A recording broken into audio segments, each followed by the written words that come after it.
잘 오셨습니다. 여러 가지 일들이 일어납니다. 우리 여러 가지 이유로 또 못 오신 분들도 계시는데요. 중요한 건 오신 분들이 중요하신 것 같아요. 오신 분들 안에 계속적으로 하나님 나라 그리고 그분과의 관계의가 계속 임하시고, 그리고 그것을 못 오신 분들에게 또 그 너머에 계신 분들에게 전해지는 그런 이유 때문에 계신 분들이 중요하다고 생각이 됩니다. 기도하시면서 그 증인의 사명을 계속 감당해 주시길 부탁드릴게요. 저희가 지난주에 나눠드린 것이 있었는데 그게 구원, 칭의, 성화, 위로부터 거듭남, 또 구속사를 이루는 삶으로 진입한다라는 것, 기업이 회복된다라는 것, 그리고 그리스도의 장성한 분량에 이르는 것, 신년의 사람이 되는 것, 이렇게 이제 나누었지요.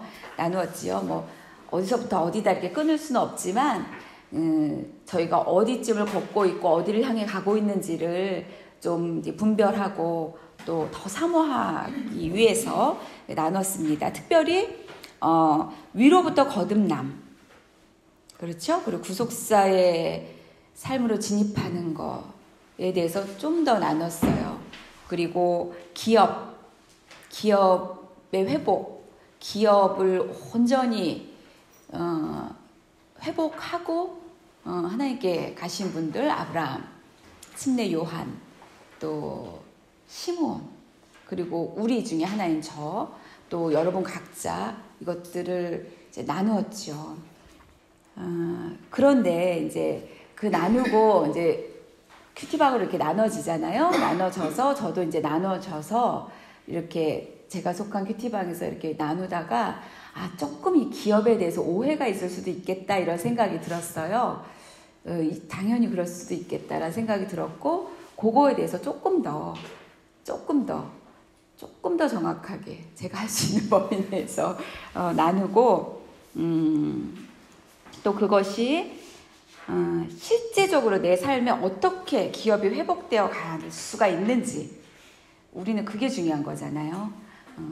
실제적으로 그게 내 삶에 어떻게 들어와서 어떻게 역사하셔서 나의 기업, 본래 디자인하시고 주셨던 내 땅, 내 기업이 어떻게 회복되어져야 가는지, 그래서 어떻게 신년의 사람까지 이룰 수 있는지 그것을 나누길 원합니다. 근데 이걸 나눌 때 중요한 단어들이, 큰 단어들이 나타나요. 저희가 늘 나누는 단어들이에요. 개념들이에요. 뭐냐면 십자가, 기도, 성령, 말씀, 이런 단어들이 나오는데, 이런 것들, 그러니까 이미 저희가 가진 것들이에요. 이미 가진 것, 이미 알고 있는 것.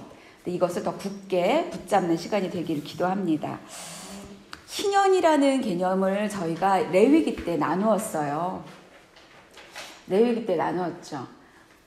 그때 아주 이제 그 절기도 나누고 안식년도 나누고 신년도 나누고 이제 이랬었죠. 근데 길게는 나누지 못했었어요. 길게는 나누지 못했지만 그래도 저희가 알고는 있습니다. 알고 있죠.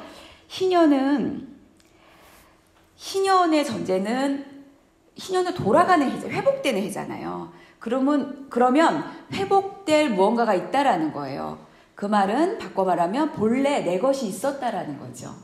본래 내 것이 있었다라는 것이에요. 근데 본래 내 것은 어디에 있었냐라고 했을 때 창세기에 있었어요. 창세기. 하나님이 에덴을 창설하시고 거기서 저희에게 주신 부르심이 있었어요. 명령이 있었어요. 땅이 있었어요. 그게 생육하고 번성하고 땅에 충만하라라고 하는 그 명령이 있었죠. 그러니까 거기에 제 땅이 있었던 거예요. 우리의 몫이 있었던 거예요. 그리고 정복하고 다스려라라는 부르심이 있었어요. 그러니까 그때 저희들의 땅이 있었다라는 거예요.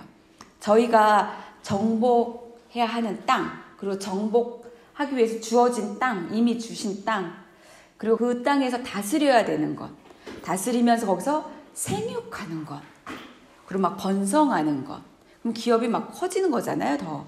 이런 땅이 있었다라는 것입니다. 있었는데 그 땅이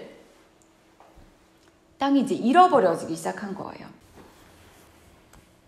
자, 저희가 이런 것입니다. 만약에 지난주에 나눈 것처럼 이 건강한 육체라는 기업이 있다고 생각을 해보세요. 건강한 육체. 이 건강한 육체를 생육하고 번성하고 땅에 충만하고 정복하고 다스리고 이러려면 그의 적당한 활동들이 있어야 될 거 아니에요. 근데 제가 게을러졌어요. 그럼 이 건강한 육체 그리고 음식을 아무거나 먹는다고 해보세요. 그리고 그거에 맞춰서 운동도 안 한다고 해보세요. 그러면 그리고 스트레스를 받고 그걸 잘 처리하지 못한다고 해보면 이 주신 건강한 육체라는 기업이 훼손되는 거잖아요. 오염되는 거잖아요. 그런 것처럼 게으름이나 어떤 죄로 인해서 우리의 불성실로 인해서 주셨던 땅을 잃어버리기 시작을 한 거예요. 하나둘씩. 그리고 어떤 땅은 또 엿바꿔 먹고 어떤 땅은 또 저거 귀한 백 하나 사느라고 또 바꿔 먹고 이렇게 욕심 따라서 이렇게 하면서 그 땅을 기업을 계속 잃어버린 거예요. 그게 누가 생각나세요? 이걸 들으면 탕자가 생각나는 거예요. 탕자가. 탕자한테도 아버지에게 받은 유산이 있었단 말이에요. 강제로 미리 받아냈지만 그 유산을 그 기업일 거 아니에요. 자기 기업. 그 기업을 하나님 뜻에 맞게 또 쓸 수도 있었겠죠. 그런데 이 기업을 다 잃어버린 거예요. 탕자처럼. 다 잃어버렸고 그 탕자가 가장 적절한 예예요. 그러니까 저희가 돌아온 탕자잖아요. 그러니까 그게 정확한 표현이 맞아요. 다 잃어버린 거예요. 저희가 주님께 돌아왔을 때 주여 손들고 옵니다. 이런 찬양 있잖아요. 손 들고 옵니다. 정말 죄인임을 고백하고 내가 완전히 파산됐다라는 것을 인정하고 주님께 오죠. 그러니까 탕자처럼 탕자가 그렇게 돌아오죠. 완전히 다 잃어버린 거예요. 완전히 다 잃어버린 거예요. 다 잃어버리고 그런데 탕자가 그래도 귀한 것은 아버지를 기억해냈다라는 거예요. 그리고 아버지를 기억해내고 안 갈 수도 있어요. 가룟 유다처럼. 근데 탕자는 아버지께 갔다라는 거예요. 거기서 점수 90점, 100점 중에 90점을 다 주는 거예요. 아버지께로 갔다는 거예요. 아버지께 몸을 돌이켰고 아버지께 갔다라는 거예요. 그리고 갔는데 여전히 오만한 게 아니라 아주 겸손해져서 갔어요. 그래서 어떤 처우를 받아도 괜찮은 거예요. 종들과 하나로 삼아주셔도 그게 탕자의 겸손한 태도였죠. 그렇게 돌아갔지요. 자기가 완전히 탕진했다라는 것을 알고 또 소망이 이제 다 끊어졌다라는 것을 아는 거죠. 그러니까 그게 너무 귀한 것 같아요. 목사님 주의 설교처럼 절망이 너무 귀한 거죠. 소망이 없구나. 나에게는, 나로부터는 더 뭐 할 게 없구나. 거기에 이르르는 게 굉장히 복된 자리라고 생각을 해요. 거기에 일말의 오만함이라도, 일말의 그래도 이거는 내가 해낼 수 있지. 이런 게 있다면 조금 더 시간이 필요할 것 같아요. 더 절망으로 갈 수 있게, 그 상태가 탕자의 상태였고 그 상태가 저희였어요. 그게 기업을 잃어버렸다라는 거예요. 완전히 잃어버렸어요. 한국에 헬조선이라는 말을 하잖아요. 권사님 들어보셨어요? 헬조선. 지옥 같은 조선이니까. 지금 우리나라의 형편, 청년들이 하는 말이에요, 이게. 청년들이 볼 때 소망이 없다라는 거예요. 계산해 보면 집 한 채 자기 집으로 될 소망이 없는 거예요. 계산해 보면 기간제 선생님이나 일용직 그런 근로자들 이런 분들이 정규직, 그러니까 정규직이 되기가 너무 힘이 드는 거예요. 왜냐면 다 교육을 다 받았어요. 다 스펙들이 있고 정말 전에는 유학 갔다 온 자들이 그렇게 많지 않았는데 다 유학 갔다 왔어요. 그러니까 비집고 들어갈 데가 없는 거예요. 그렇다고 가지고 있는 이미 이룬 기득권들 있잖아요. 기성세대들이 그걸 놓을 것이냐. 근데 안 놓죠. 전에는 삼성 들어가기가 그렇게 어렵지는 않았던 것 같아요.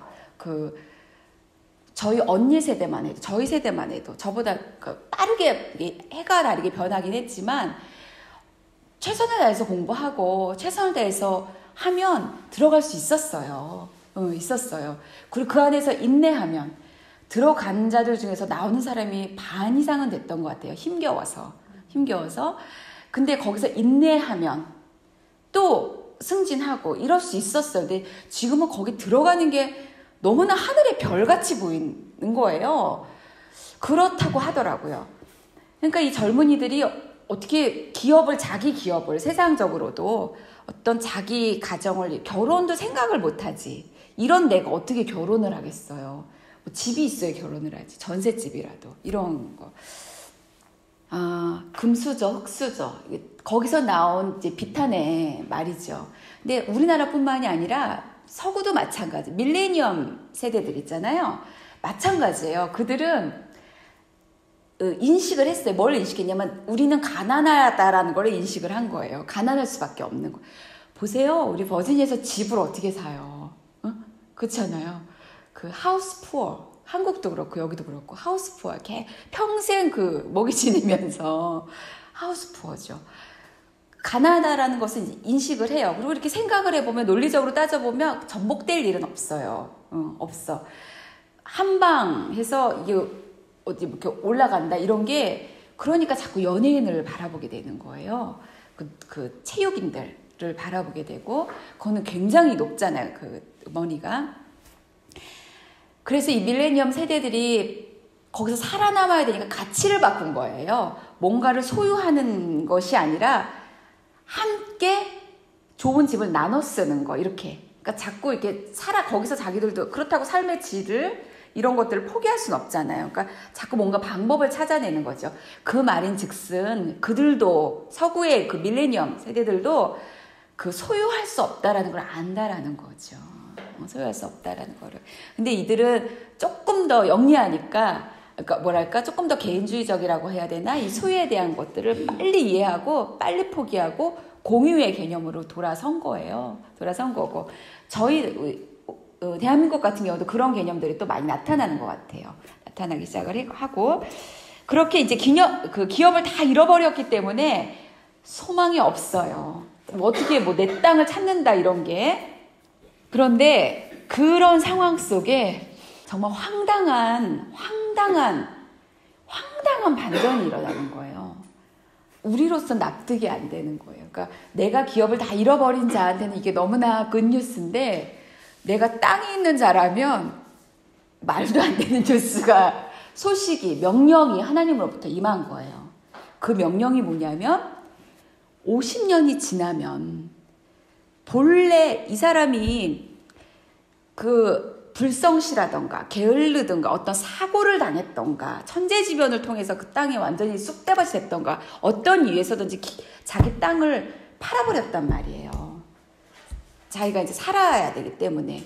근데 땅을 팔고도 그래도 살아가는데, 그래도 여전히 못 살겠어서 이제 종으로까지 팔렸던 사람이 있는데 이 사람이 이렇게 50년을 살아가요. 힘들게. 50년, 근데 50년이 지나면 이 나이가 한 40이라고 치면 50년이 지나면 90이죠. 그 전에 돌아가셨을 수도 있고 살아계셨을 수도 있고, 20살 때 이 사람의 자녀로 태어나서 이 종으로 팔려가고 땅을 다 팔아버린 사람의 자녀로 태어나서 10살에 태어났다라고 하면 50년 지나면은 60살이잖아요. 어쨌든 50년이 지나면 본래 가지고 있던 땅을 돌려준다라는 거예요. 그리고 종으로 팔려있던, 그러니까 자기 주인에게 소속되어 있던 자들이잖아요. 그러니까 자기에게 자유가 없잖아요. 근데 이 종이었던 사람들을 자기 가족에게로 돌려보내는 거예요. 너무 황당한 뉴스죠.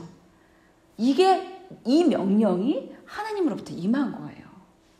그러니까 두 가지 반응이 있을 것 같아요. 기업을 잃어버린 자로서는 굉장한 뉴스고 말할 수 없는 은혜고, 근데 그런 사람들 안에서도 두 가지 부류가 있을 것 같아요. 그냥 그거를 받는 사람이 있을 것이고 아싸 이러고, 또 한 부류는 그 50년의 세월 동안 교훈을 받았던 사람이 있을 거예요. 하나님에 의해서. 아, 내가 기업을 잃어버렸었구나. 그러면 나에겐 소망이 없구나.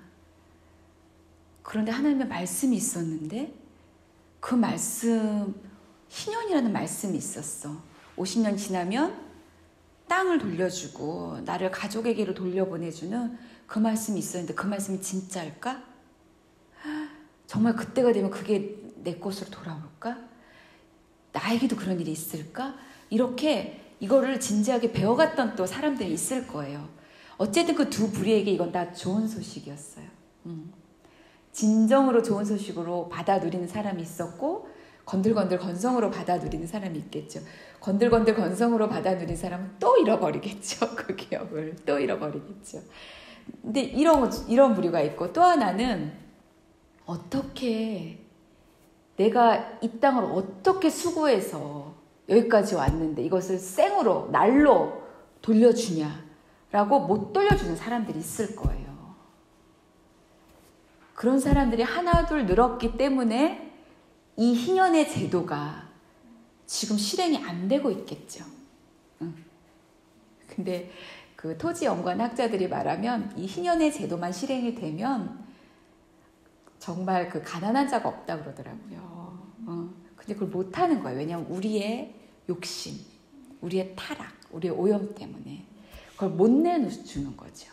마치 큰아들처럼 돌아온 탕자의 형처럼 부들부들 떨리는 거예요. 도저히 납득이 안 되는 거예요. 어떻게 이것을 돌려주냐는 거죠. 그걸 다 잃어버리고 게을르고 불성실했고 어쩌고 저쩌고 했던 그 자에게 어떻게 이것을 거저 돌려주냐라는 거예요. 어떻게 그 아버지의 그 가운을 입히고 금가락지를 거기다 끼우냐라는 거예요. 그게 받아들여지지 않는 큰아들과 같은 이런 두 부류가 있었을 거예요. 희년을 대하는 태도 중에. 그런데 거기에도 하나님의 은혜 장치가 있어서 50년에 한 번씩 희년이 오잖아요. 희년을 하나님이 준비시키셨어요. 7년마다. 제가 여기다 1년, 2년, 3년, 4년 이렇게 49년까지 이렇게 한번 적어봤어요. 여기다가 적어봤는데 1년, 2년, 3년, 4년, 5년, 6년이 지나고 7년이 안식년이에요. 그러니까 7년에는 땅을 놀리는 거예요. 일을 하면 안 돼요. 거기서. 그러니까 그 부들부들 떨리죠. 그 일을 해야 거기서 이만큼의 수확이 오는데, 그러니까 그렇게 연습시키시는 거예요. 간신히 1년을 했어요. 내년 1년만 참자 하고 내년이 됐어요. 또 6년이래요. 또 14년째 되는 날 또 땅을 놀리게 하는 거예요. 일을 못하게 하는 거예요. 이렇게 7번을 하게 하시는 거예요. 그러면 이제 연습이 되는 거예요. 연습이 돼서, 그러니까 정말 하나님의 법을 어려워도 이렇게 따라가려고 애를 쓰면 연습이 되는 게 있어요. 그래서 작은 순종 같아도 애를 쓰면 그 순종이 그 14년째에 그래 한 번 더 하는 거지 이런 식으로. 그러니까 한 번 더 순종이 되는 거예요. 이게 7번을 하는 거예요. 7번을. 쉬웠을까요? 어려웠을까요? 어려웠겠죠. 1년을 안 벌 수 있을까요? 그게 쉽지 않아요. 1년을 안 번다는 게 쉽지 않아요. 거의 불가능하다고 봅니다. 근데 그렇게 연습이 되어졌어요. 연습이 되어졌고 계속 연습이 되어지니까 49년째 그 안식년, 그때 그 속죄일 7월 10일 그냥 절식대로 간단하게 표현하면 7월 10일 그때 속죄일을 보내고, 그 속죄는 더 특별했을 거예요. 왜냐면 내년이 희년이에요. 내년이 희년이면 희년은 막 천지가 개벽하는 해잖아요. 막 이 땅 전체에 막 인구 대이동이 일어나고 종으로 팔려왔던 자들이 다 각자 집을 찾아갈 것이고 땅들은 다 뭐가 이렇게 계산이 돼서 값을 계산해서 돌아갈 사람에게 다 돌아가고 그러니까 엄청난 해예요. 50년째 되는 해는. 그러니까 그 해를 맞이하기 위해서 그 49년째 그 속죄일에는 완전히 정결해져야 되는 이런 게 필요하죠. 그렇게 희년을 맞이하는 거예요. 그렇게 희년을 맞이하는데 자, 희년에 관한 말씀이 레위기 26장 10절에 있는데 제가 한번 읽어드릴게요. 읽어드리면 다시 이제 기억이 나실 거예요.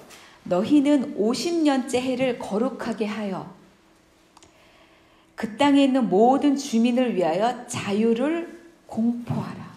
자유가 공포되는 거예요. 와, 자유가. 이 해는 이 희년, 이 해는 이 50년째 되는 해, 이 해를 희년이라고 합니다. 이 해는 너희에게 희년이니 너희는 각각 자기의 소유지로 돌아가며 각각 자기의 가족에게로 돌아갈지며 이렇게 되어 있어요. 각각 소유지가 있다라는 얘기고 소유지가 각각 가족도 있다라는 거예요. 공동체도 있다라는 거예요. 관계가 있다라는 거예요.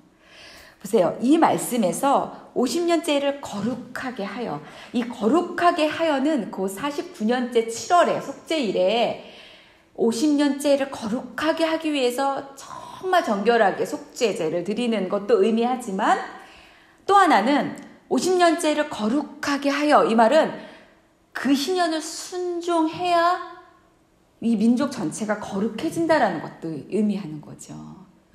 이 거룩은 우리가 뭔가를 하기 위해서 미리 하기 위해서 목욕제게 우리가 이렇게 전통신앙에서 그 토테이즘 정한수 떠놓고 기도할 때조차도 목욕 재개한다라는 말이 있잖아요. 그렇게 하기 위해서 거룩하게 하는 작업도 되기도 하지만 더 본질적인 의미는 그렇게 순종을 해야 거룩해진다라는 거예요. 그러니까 희년을 순종해야 네가 거룩해지고 민족 전체가 거룩해지는 거예요. 희년을 순종해야 희년으로 인해서 소유지가 회복된 자도 거룩해지고 소유지를 내어줌으로써 그 잃어버린 것 같은 그 자, 그 큰아들과 같은 그 자도 거룩해진다라는 거예요. 그럼 큰아들과 같은 그 자는 희년을 순종 못하면 부들부들 떨려서 이게 말이 됩니까? 이러면서 못하면 이는 그 거룩에 참여할 수가 없는 거죠. 그런데 거룩에 참여하지 못한 자가 하나님의 유업을 계속 감당해 나갈 수 있겠습니까? 없죠. 그러니까 이거 헛똑똑이에요. 헛똑똑. 내가 이거를 도저히 내어줄 수 없지. 논리에 안 맞지. 이런 사고로 내어주지 않은 자, 마다들 내어두지 않은 자는 하나님의 거룩에 참여하지 못해요. 그러면 참여하지 못하면 그는 내어주지 않아서 이게 자기 기업이 유지되거나 증폭할 것 같지만 잃어버리게 되는 거예요. 거룩에 들어가지 못했기 때문에. 이해가 되시죠? 자, 거룩하게 하여 이 거룩에 대한 게 있었고 자유를 공포하라. 하나님의 명령이에요.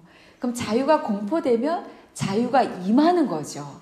그 땅에, 그 민족에게, 그 개인에게, 그 개인이 속한 가족에게, 가족이란 그 자녀들에게, 그 부모님들에게, 그 일가 친척 공동체에게 자유가 임하는 거예요. 그리고 각각 누구도 예외 없이 정말 신부랑 권사님도 우리 양은배 집사님도 소유지가 생기는 거예요. 와, 내 땅이 이렇게 확 생기다니 너무 놀랍잖아요. 너무 놀랍잖아요. 그리고 각각 자기 가족, 사랑하고 사랑할 수 있는, 사랑받을 수 있는 가족, 공동체가 또 생기는 거예요. 완전한 회복이에요. 완전한 회복이에요. 이게 희년이에요. 이것을 하나님이 구약 레위기에 딱 심어 놓으셨어요. 딱 심어 놓으셨어요. 이 희년을, 자, 주님이 오셔서 이루신 것이 이 희년이라는 거예요. 희년. 완전한 자유. 완전한 기업의 회복, 완전한 공동체의 회복, 공동체, 사랑의 관계, 하나님과의 사랑의 관계, 우리 이웃과의 사랑의 관계, 이것의 회복, 거룩, 이게 주님이 오셔서 우리에게 열어놓으신 거죠. 주님이 오셔서 우리에게 가져다 주신 거예요. 이게 그 희년이라는 거죠. 이게 그 희년이라는 거죠. 이 희년은 하나님 나라의 백성들에게만 임하는 겁니다. 구약에서 그 희년은 이방인들에게 임하는 게 아니죠. 이방인들에게 임하는 게 아니에요. 하나님 나라의 백성들에게 임하는 사건이에요. 그 희년은. 그리고 하나님 나라의 백성들, God's people은 곧 하나님의 자녀들이에요. 하나님의 자녀들에게 임하는 사건이죠. 하나님만이 주실 수 있는 거예요. 왜냐하면 그건 하나님만이 하실 수 있는 아이디어거든요. 그거는 인간은 그런 아이디어를 가질 수가 없어요. 타락한 존재들은. 그건 완전한 희생이잖아요. 어떤 면에서는. 그리고 그걸 또 받지도 못해요. 왜냐하면 나도 이거 왜 공짜로 받아요? 공짜를 좋아하는 거 같지만 공짜로 못 받아요. 이거를. 못 받아요. 하나님만이 주실 수 있는 것이고 하나님만이 이 은혜를 기획하실 수 있고 디자인하실 수 있고 주실 수 있는 거죠. 이거는 하나님 거예요. 하나님의 영역이고 하나님 것이고 하나님의 아이디어고 하나님이 하나님의 자녀들에게 주시는 거예요. 이 희년은. 이게 구속의 은혜입니다. 아멘, 아멘. 구속의 은혜예요. 우리가 예수님을 믿고 구원을 받았잖아요. 구속되었잖아요. 구속된 자들이 자녀됐다라고 수차 나눴죠. 아들됨, 양자되어졌다고 했습니다. 양자된 우리는 상속자라고 했어요. 상속자. 상속자라는 것이 이 희년을 가진 자라는 거예요. 희년을 회복한 자라는 거죠. 희년 안에 무엇이 있습니까? 방금 전에 나눈 것처럼 하나님과의 관계 회복이 있어요. 희년 안에. 희년이라는 개념 안에 하나님과의 관계 회복이 있어요. 그 희년 안에 기업의 온전한 회복이 있어요. 그렇죠? 희년 안에 공동체의 온전한 회복이 있어요.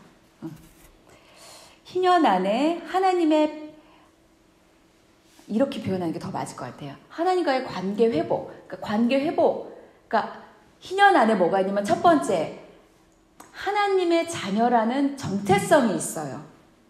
희년 안에 첫 번째가 정체성이 있어요. 하나님의 자녀라는. 하나님과의 관계가 회복됐잖아요. 아버지와 자녀로. 아버지와 아들로. 정체성이 있고 희년 안에, 희년은 뭘 또 이야기하냐면 기업의 온전한, 완전한 회복을 의미해요. 그 희년은 공동체의 사랑의 관계죠. 공동체의 회복을 의미해요. 예수께서 십자가에 달려서 돌아가 주셔서 하늘문이 열리고 우리 가운데 하나님 나라가 쏟아져 들어왔습니다. 이것이 의미하는 바가 무엇이냐라고 했을 때 내가 그러니까 구원받았다라는 것이 무엇이냐라고 했을 때 내가 하나님의 자녀됐다라는 거예요. 하나님의 자녀되었다. 아들 되었다. 그리고 내가 나에게 각각 주신 그 기업을 온전히 회복하였다라는 거예요. 그리고 세 번째가 나와 연관된 모든 관계들, 하나님과의 관계, 이웃과의 관계, 이 관계가 회복되었다라는 거예요. 이미 그렇게 되었다라는 거예요. 이미 그렇게 되었다. 그러면 우리가 앞으로 살아가는 걸음걸음들은 무엇이죠? 이미 그렇게 된 것은 법적으로 기록이 되었고 거기에 사인이 되었어요. 사인을 누가 하셔요? 그러니까 우리가 성경에서 성령으로 보증하셨으니 이런 말씀하잖아요. 그러니까 성령이 보증인이 되신 거예요. 그러니까 이 세 가지 있잖아요. 나의 정체성, 하나님의 자녀다, 딸이다, 아들이다. 이것에 대한 위험, 이것이 이미 나에게 있는 거예요. 근데 안 보이죠, 잘? 안 보여요. 그리고 그런 줄도 몰라요. 들어보질 않아서. 들었지만 또 그게 이 길로 왔다 이 길로 빠져나가기 때문에 또 이게 이렇게 머물지를 않아서 하나님의 아들이다라는 게 이 감각이 잘 없어요. 그런데 법적으로는 아들이라는 게 이미 공증이 되어 있고 사인까지 딱 되어 있다라는 거예요. 그걸 내가 이제 찾아올 거예요. 저희가 그걸 찾아와야 되는 거예요. 그 두 번째, 그 예수님의 그 구원 사역으로 인해서 받은 그 두 번째 희년의 소식은 기업 각각 자기 소유지로 돌아갈지니라. 그 소유지가 있다라는 거예요. 그게 이미 회복이 됐다라는 거예요. 근데 또 안 보여요. 그 어디 있냐 그거 도대체. 이렇게 안 보이는 거예요.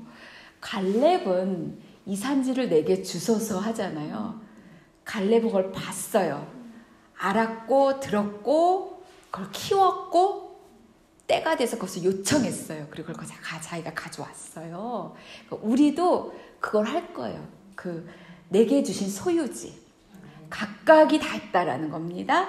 각각 내게 주신 소유지를 찾아올 거예요.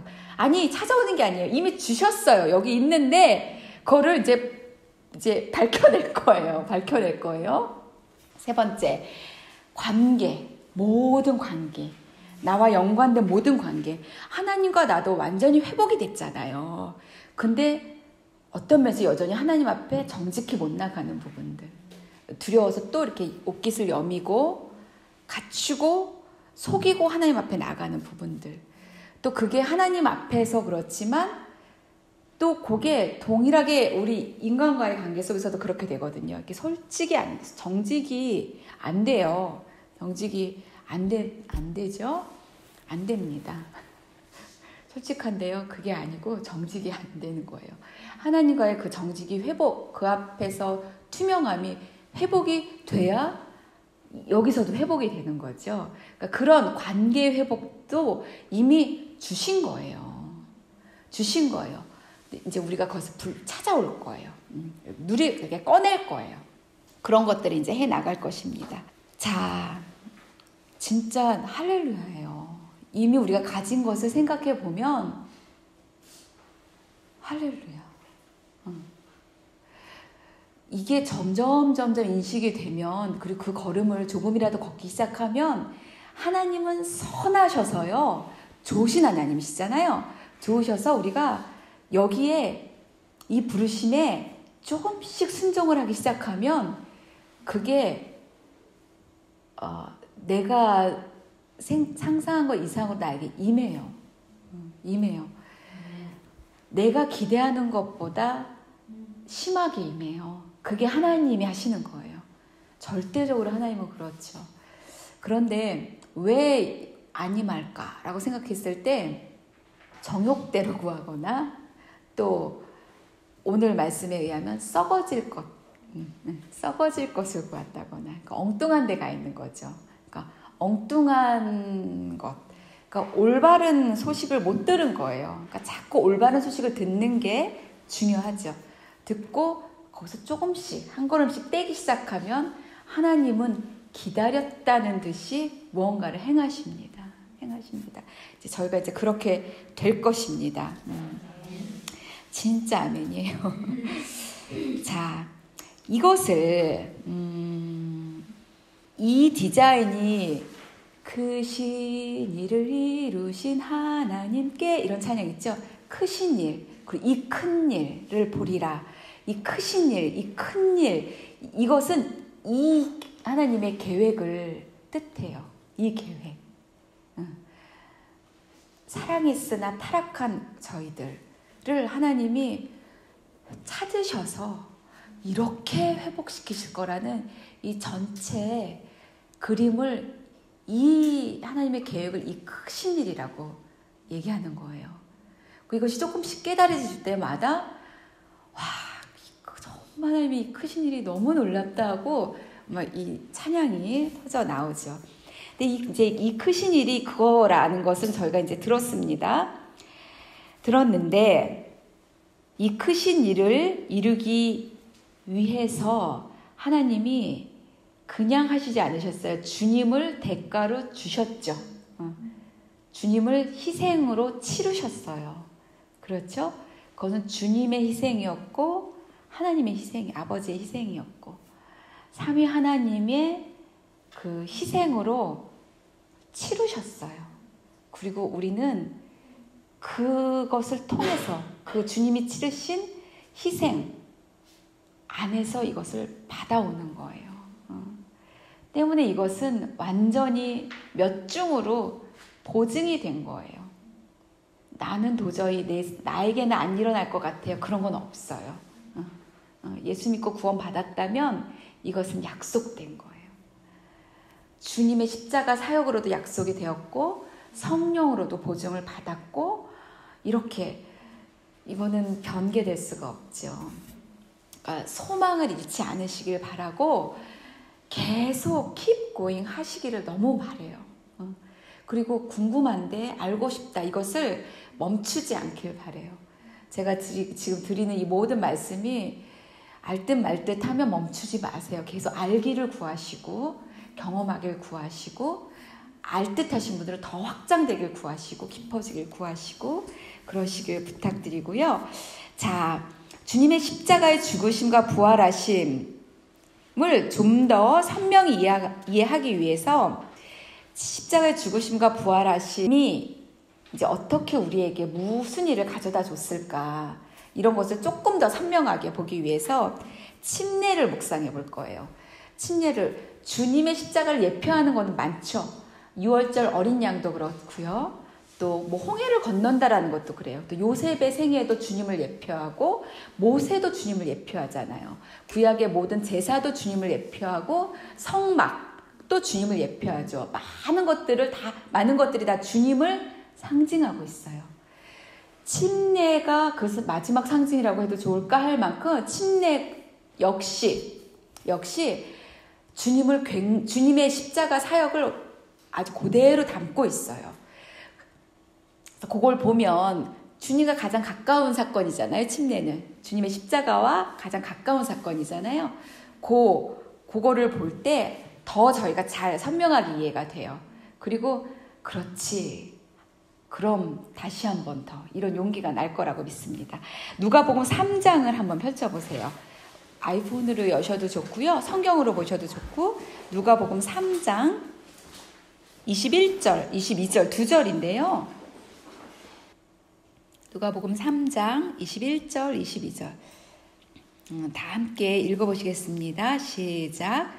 백성이 다 세례를 받으세 예수도 세례를 받으시고 두가지에 하늘이 열리며 성령이 불이 같은 형체로 그에게 강하시더니 하늘로부터 자기가 너는 내 사랑하는 아들이라 내가 너를 사랑하노라 하시니라.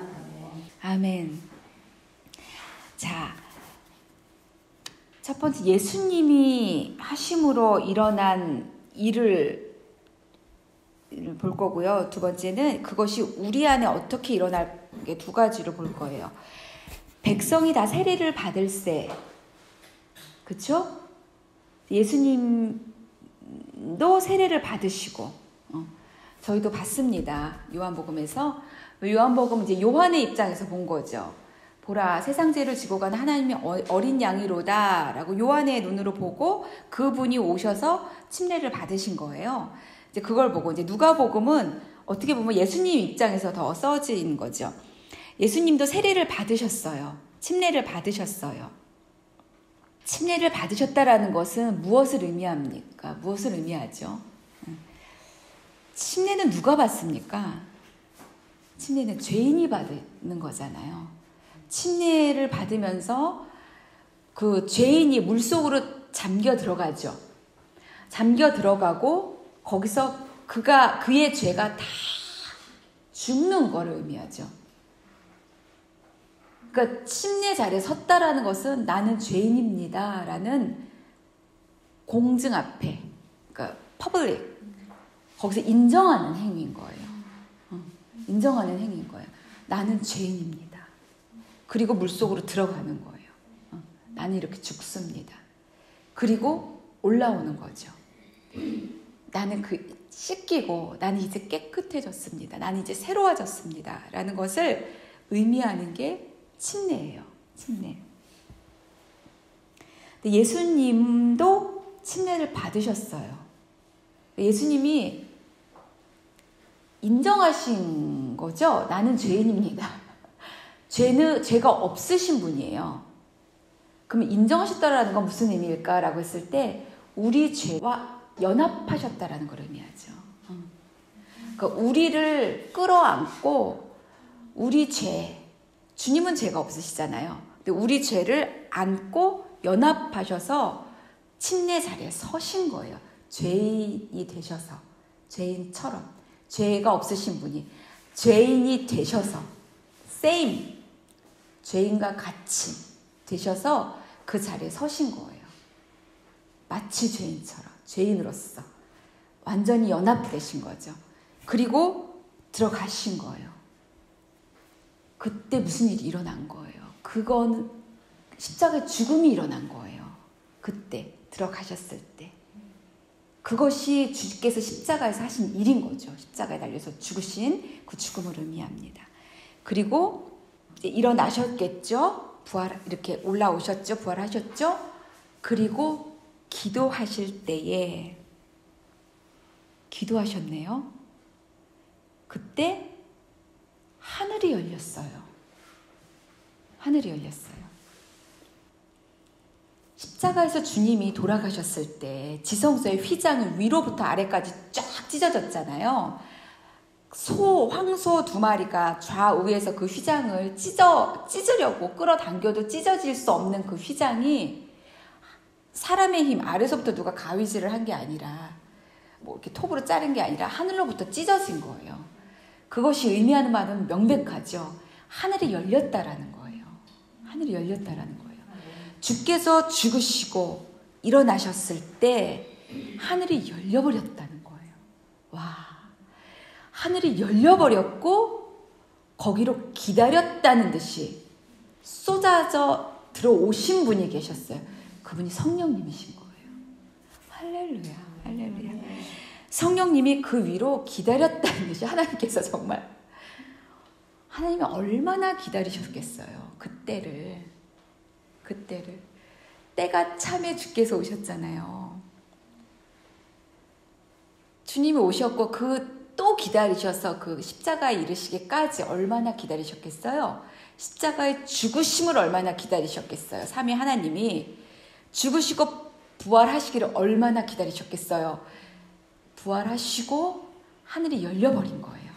기다렸다는 듯이 이제 팍 하고 탁 열려버린 거죠. 휘장이 쫙 찢어진 거예요. 그리고 그 열린 하늘로 성령이 확 들어오신 거예요. 쏟아져 임하신 거죠. 성령께서. 요한복음에 저희가 3장 34절에 이런 구절이 있었어요. God gives the Spirit. God gives the Spirit without limit. Without limit. 하나님이 보내신 이는 하나님의 말씀을 하나니 이는 성령을 한량없이 주심이라. 한량없이 주심이라.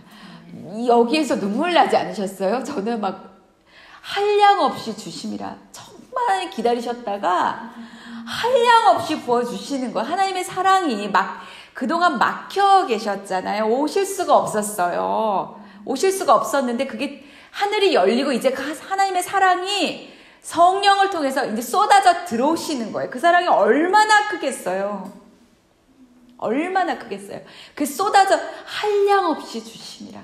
거기에 또 하나님의 사랑이 다 담겨 있었고 하나님의 그동안의 인내가 다 거기 있고 그걸 가능케 한 주님의 순종이 예수님의 순종이 하나님 앞에 얼마나 귀한지도 다 들어있고 하나님이 기다렸다는 듯이 한량없이 하나님 자신을 성령은 하나님이십니다. 하나님을 주시는 거예요. 하나님이 들어오시는 거예요. 그 일이 일어났어요. 들어오셔서 하나님이 정말 하시고 싶었던 말씀을 하시는 거예요. 그게 우리에게 안 들렸어요. 그동안에. 안 들렸죠. 그 타락 이후에 그게 타락 전에 아담과 동산을 거닐 때 늘 듣던 그 음성인데 그게 그 이후로 안 들리는 거예요. 그 안 들리는 그 삶이 얼마나 공고했겠어요. 그걸 짧게 경험한 게 저의 인생 속에서도 주님을 잃어버린 그 몇 년이 얼마나 공고하던지 그 유구한 세월 동안 하나님을 잃어버린 백성들이 얼마나 가난했겠어요. 그게 기업을 잃어버렸다는 거예요. 기업을 잃어버렸다, 황폐하게 되었다, 탕진했다라는 것이 그렇게 가난하다라는 것을 의미하는 거예요. 하나님을 다 잃어버린 거예요. 근데 하나님이 오셔서 이제 말씀하실 수가 있는 거예요. 뭐라고 말씀하시는지 첫 말씀이 너는 내 사랑하는 아들이라. 그 말씀을 하시는 거예요. 너는 내 사랑하는 아들이다. 내가 너를 기뻐한다. 그 말씀을 하시는 거예요. 이게 주님이 들으신 말씀이지만 나에게 하시는 말씀이잖아요. 나에게 하시는 말씀이잖아요.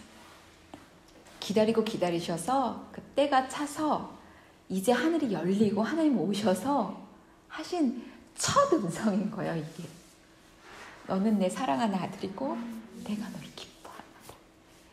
이게 너무너무 감사한 이게 진짜 이거 그거구나. 그게 저였어요. 그게 우리였죠. 그게 저였어요. 그게 우리가 잃어버렸던 기업의 전부였었던 거예요. 그게 우리가 잃어버렸던 기업의 전부가 네가 내 사랑하는 아들이었어. 그리고 내가 너를 기뻐해. 이 말씀이었던 거예요. 자, 그런데 이게 이제 어떻게 저희 가운데 이제 임하냐라는 거예요. 이게 여기 보면 저희가 비밀을 알고 또 그렇게 걸음으로 이것을 저희가 이제 이미 받은 것. 이건 누가 빼앗아 갈 수 없죠. 왜냐면 이건 구원 안에 있는 거기 때문에 주님 안에 있고 성령 안에 있는 거기 때문에 하나님의 뜻 안에 있는 거기 때문에 누구도 빼앗을 수가 없어요. 이것을 그런데 어떻게 이제 저희가 이렇게 나타낼 것이냐라는 거예요.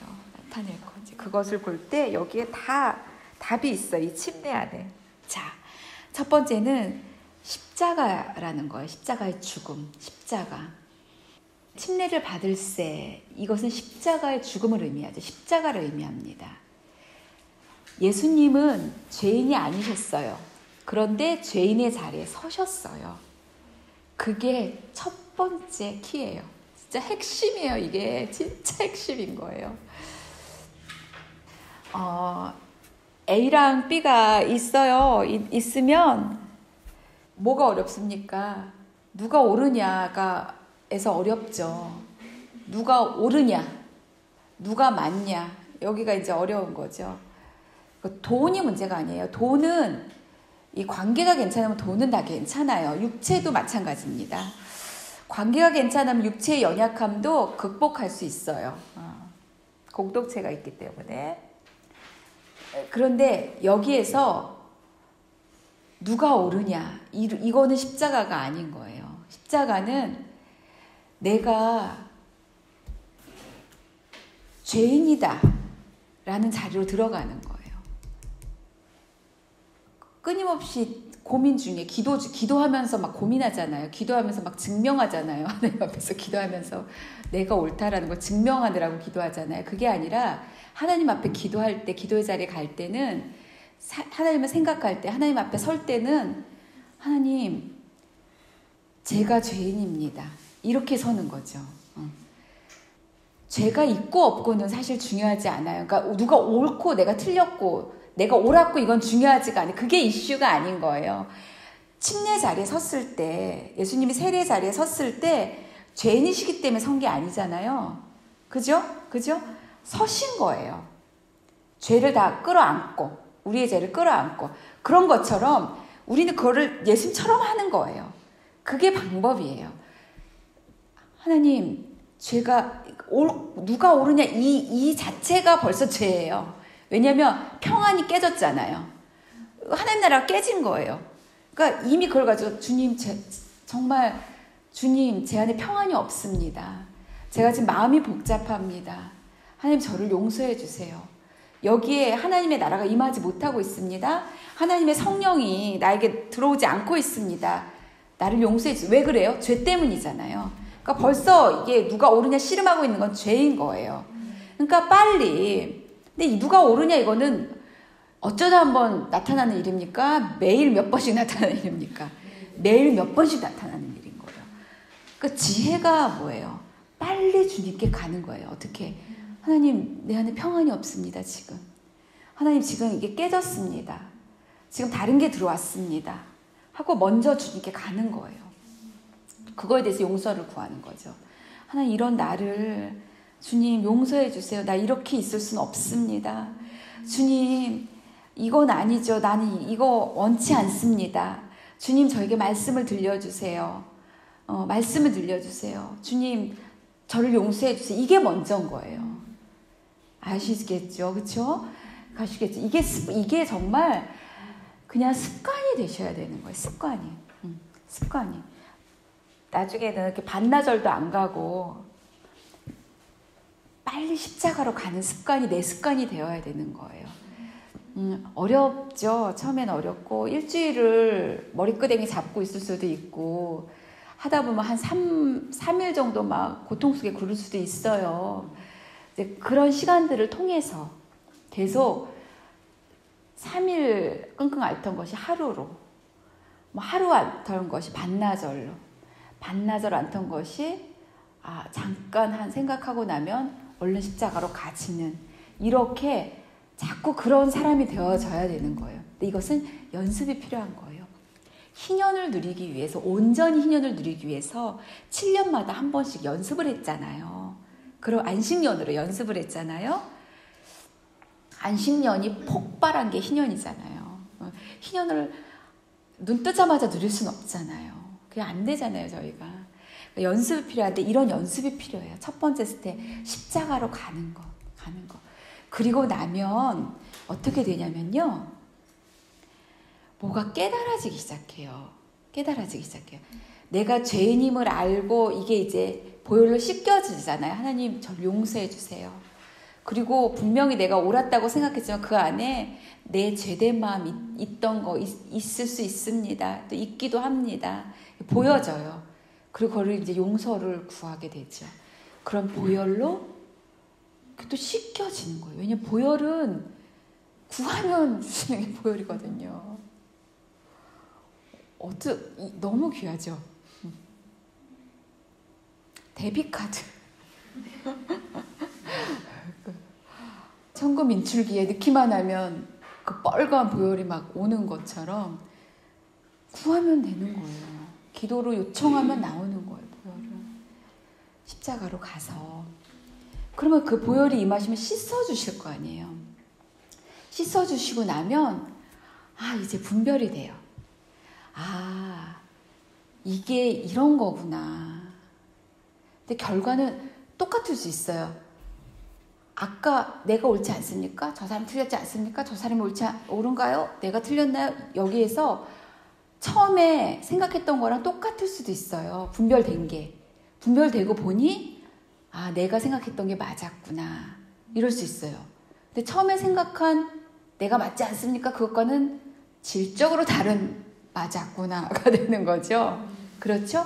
달라진 거예요. 자, 이제 분별이 되면 또 이렇게 분별될 수 있죠. 정말 누가 생각해도 길 가는 사람을 붙잡고 물어봐도 내가 맞았는데 회개하고 보니까 저 사람이 그게 맞았구나.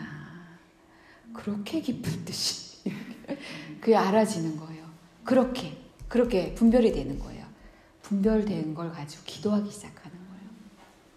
기도하는 거예요. 여기 보면 기도하실 때에 세례를 받으시고 침례를 받으시고 죽으시고 기도하시고 그 다음 스텝이 기도하시고예요. 기도하실 때에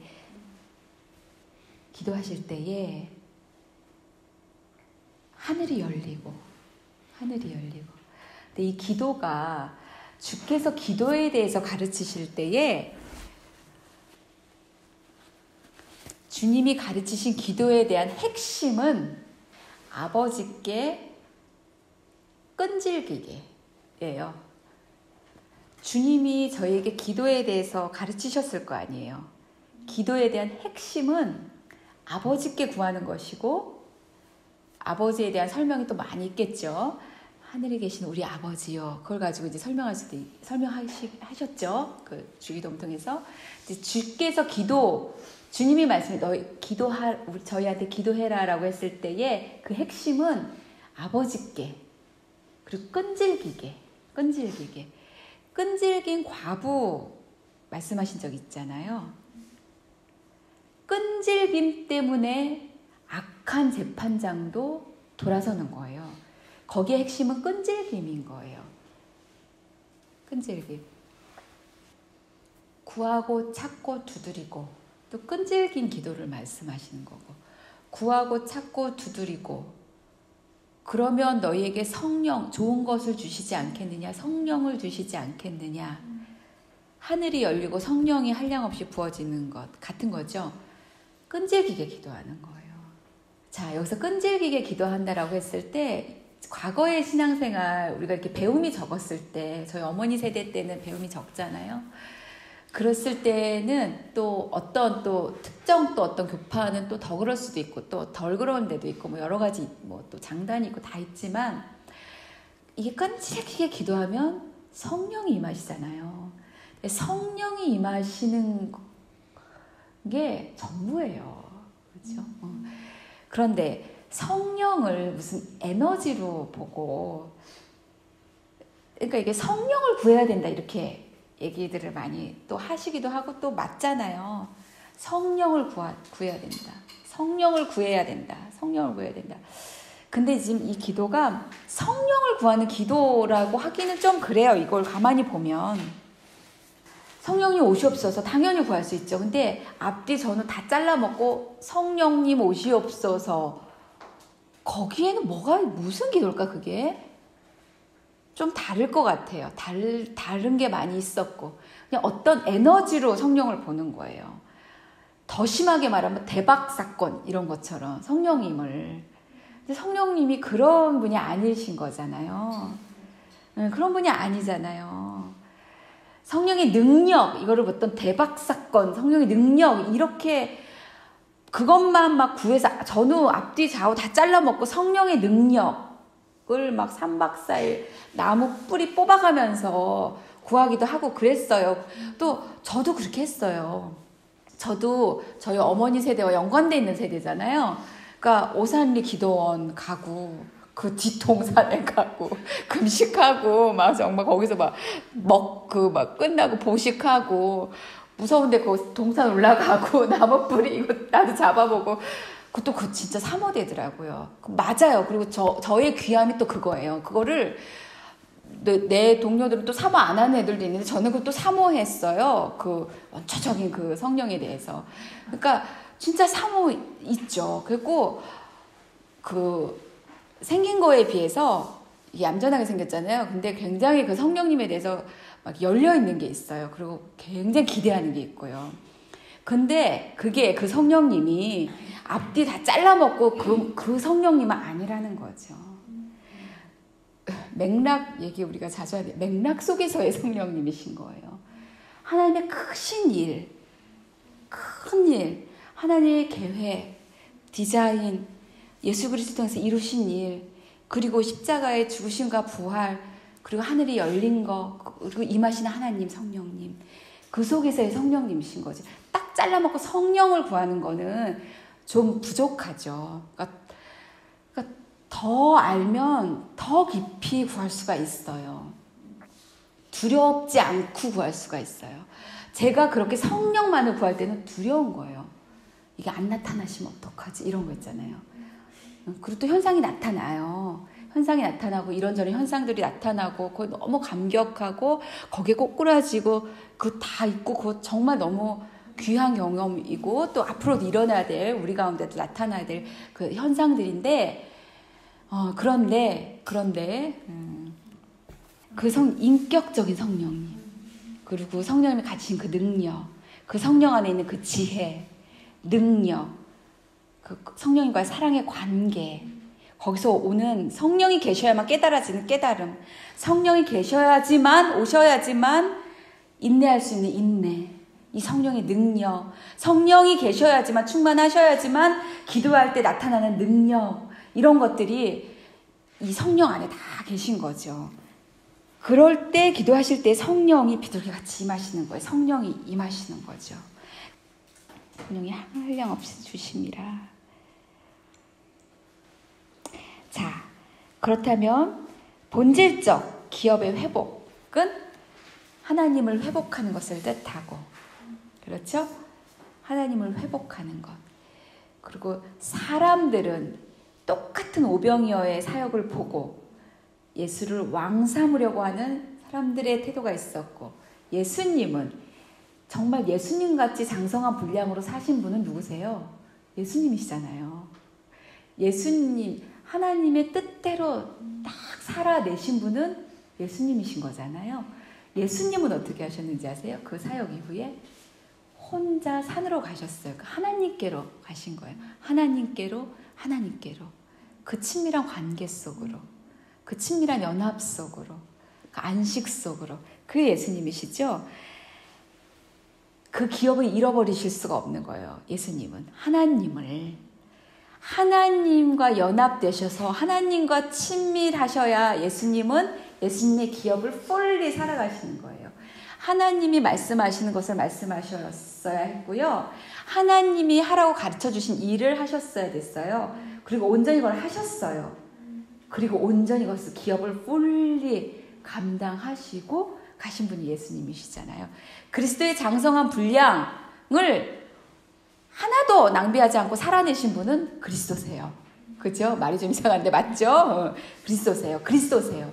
그렇게 그 예수님이 그 사역, 오병이어 뭐 이런 사건, 막 성령이 나타나서 증상이 나타나서 현상들이 나타나고 뭐가 다 해결되고 막 와우 할 때 이걸 모르는 사람들은 왕 삼으려고 하고, 이걸 아는 사람들은 하나님이 자기 기업의 핵심이다 라는 걸 아는 사람들은 다시 혼자 산으로 가시는 거예요. 하나님께로, 더욱 하나님께로. 할렐루야.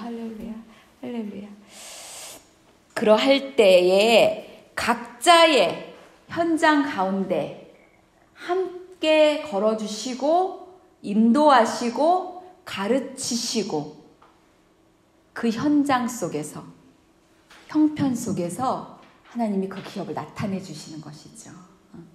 그러니까 내가 어떤 직업을 찾을까? 그게 기업이 아니라는 거예요. 그렇죠? 기업이 아니라. 제가 자매님은, 사모님은, 조현정 자매는 교회를 하고 있고 담임 목회를 하고 있는 사람이기 때문에 교회, 하나님, 말씀, 메신저, 이게 내 기업이다. 그게 아니라는 거예요. 그 물리적인 의미에서의 교회와 사역이 저의 기업이 아니에요. 아니죠.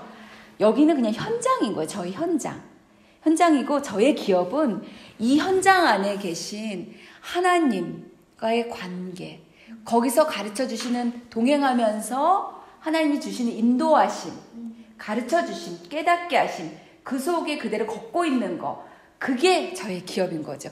그렇게 순종해 나갈 때 이 기업이 점점 확장이 되는 거예요. 그렇게 자녀들을 대할 때 자녀가 기업으로 회복이 되는 거예요. 그렇게 남편을 섬길 때 남편이 회복이 되는 거예요. 그게 나의 기업의 회복이 되는 거고, 샌드위치를 쌀 때 샌드위치도 나의 기업인 거예요.